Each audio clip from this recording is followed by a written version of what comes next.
Hey everybody, my name is Andy Wynn. I run Wynn Photography out of Denver, Colorado.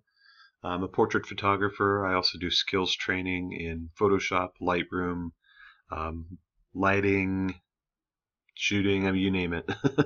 There's a lot of good stuff. But today what I want to talk to you about is Lightroom. Lightroom is part of the Creative Cloud for Photographers package from Adobe. A lot of people don't use it. They don't know what it's good for. They don't know why they should use it, and I'm here to tell you why you should use it. Mainly it's a workflow thing. It'll save you so much time um, editing your photos. Works seamlessly with Photoshop, so you can take a photo from Lightroom into Photoshop and then back into Lightroom. And then after that, you can use the export options in Lightroom to export print copies of your raw files, watermarked copies of your raw files, all kinds of good stuff. So, to start off with, I have these photos of a beautiful local model. Her name is Vanessa Sanders. We shot a couple weeks ago with the intent of taking advantage of the beautiful fall colors here. This was shot in Littleton, Colorado.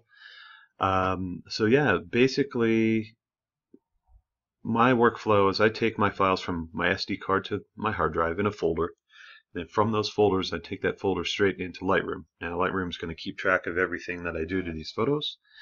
And the first thing I would do is sort them out, or what some photographers call culling, which is sort of the, fancy way of saying sorting things out. There's a few ways you can do it. You can flag the photos in three different ways. One of them is just picking or rejecting. Another one is color coding, and the third one is star rating. So people use these for different purposes. I'll show you what I do, and you can kind of customize how you do it to make sense in your own brain. So first thing I'm going to do, just very quickly, if I hit P on a photo, it picks it. If I hit X on a photo, let's see what's going on here. Okay, if I hit X, it rejects it. And I can quickly go through these. I like that one, like that one, I like that one. So picking, don't like your elbow there, so X to reject. Pick, that's a cute smile. Pick that one. I like that. Pick. I'm not going to go through all these. I mean, she's so damn photogenic that it's kind of hard to get rid of them. Anyhow, so I got 98. Actually, got 98 photos in this folder. I'm not going to go through all those, but just going to kind of show you the nitty-gritty on how to start sorting these things out. So I picked a bunch, I rejected a bunch. The picks have the white flag, the rejects have the black flag here. If I click on attribute and I click on picks, it's going to filter those down to just the ones you've picked. So now instead of 98 photos, I have 11 to look at. From there, a lot of people will star rate. So 1 to 5, 5 being the best. You can go through quickly, just 1 through 5 on the keyboard. I think that's a 4. I like that one a little better. That's a 5. Have one identical to that. I was going to say 4, 5. Love that one. For my purposes, that's a 3. And that's really cute. All right. So, again, not going to go through all of them, but I can filter those out. So if I want to see just the 5s, the best of the best, I'm going to click the 5, and now I'm down to 3 photos. So you can see how this is going to make it a lot easier to manage your workflow. All right. Now say these are the 3 that I'm going to edit in Photoshop for this particular session.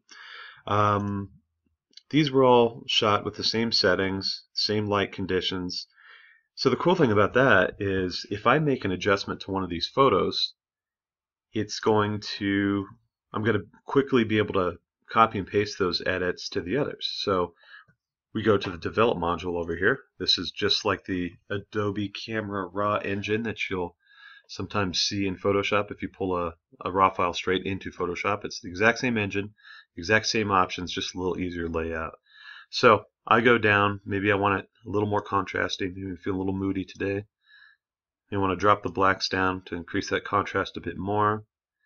Maybe I want boost the clarity, just give a little more mid-tone sharpness. Mid-tone contrast adjustment is what that is actually, but then I'm going to pull down the saturation just a bit for more of a, I don't know, just to create that mood there. Bunch of things you can do. We'll get into that in later videos. But for now, pretend that this is kind of where I want to be. Alright, so now I have one that's pre-processed. That's this photo here. If I highlight them all, hit shift and click the bottom one, see this one is a little brighter. That's the one that I'm currently selected on. So some people call that the most selected. Okay, so highlight them all. There's a handy little button down here. Where'd it go?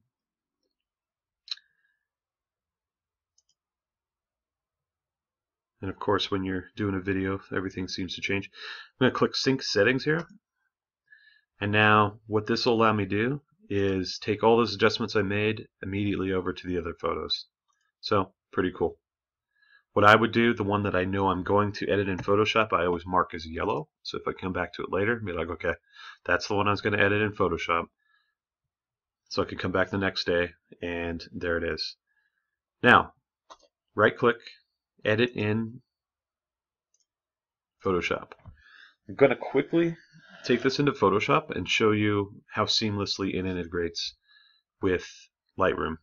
Now normally I would go in here, I would clone out the stray hairs, I'd burn and dodge, do a little bit more toning and that kind of thing. But for now, just to easily see which photo we took into Photoshop, I'm just going to throw it into black and white. Totally defeats the purpose of the intent of the shoot, but for now it's quick, it's easy to see which photo we had in Photoshop. So once it gets done saving, we'll go back to Lightroom, and boom, there it is. Now, I would mark that one green, 8 on my keyboard. Now I know if I come back into the folder, the green ones are the ones that are ready for print, ready to be delivered to the client. So I could click the little green flag here and sort them out. So if I just want to mass export these as full-size prints, super easy to do. Speaking of exporting, if I right-click, click on Export. This is the export dialog box. On the left side here, these are all presets I've created. Lightroom is huge on presets, so you can make presets for just about anything, and at the click of a button, you can have, in this case, a watermarked version of this photo created very quickly. So export dialog box allows me to pick what kind of image I want to export, how big I want that export to be. 2048 pixels is my standard size for a watermarked copy for social media use, and this is the particular logo watermark that I'm going to be using for this. So if I click export, it'll pop right up in a folder. So I can take this into social media, Instagram or Facebook or wherever I want, just like that, just that easy. So file management, sorting, culling your images, pre-processing, taking it into Photoshop for all your heavy-duty editing, and then back into Lightroom to export your print and watermarked copies. That's what Lightroom, in my opinion, is best at. So if you guys have any questions, let me know. I'm going to be doing more videos like dissecting specific parts of Lightroom. Those will be coming to you within a week or so. And yeah, that's it. That's first introduction. Again, my name's Andy Wynn, Wynn Photography. I run classes of all kinds here in Denver, model shoots, I do themed shoots, I do studio lighting, hands-on classes. I've got an artistic nude shoot coming up soon, all kinds of good stuff. So if you got any questions, let me know. I will see you around.